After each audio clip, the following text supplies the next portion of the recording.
పట్టి, కాజా పట్టి పెద్దగా ఉంటుంది. చూడండి, రెండు అయిపోయాయి కదా. దీన్ని కూడా తీసేసుకుందాం. అంటే డబల్ కట్ చేస్తున్నాను కదా.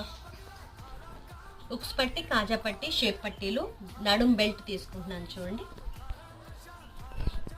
Back neck back part belt తీసుకున్నాం. చూడండి, వీపు బెల్ట్. దీన్ని కట్ చేస్తున్నాను. 1 ఇంచు తీసుకుంటే సరిపోతుంది. Back part belt.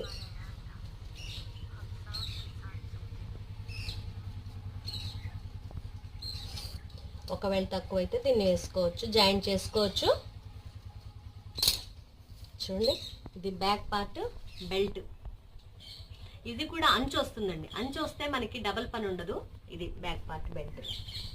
తర్వాత ఇదిగోండి, ఇవి మెడ ముక్కలు తీసుకోవాలి. నెక్స్ట్ మిగిలిపోయినాయి మెడ ముక్కలు. అయితే బ్లౌజ్ క్లోజ్ అవుతుంది.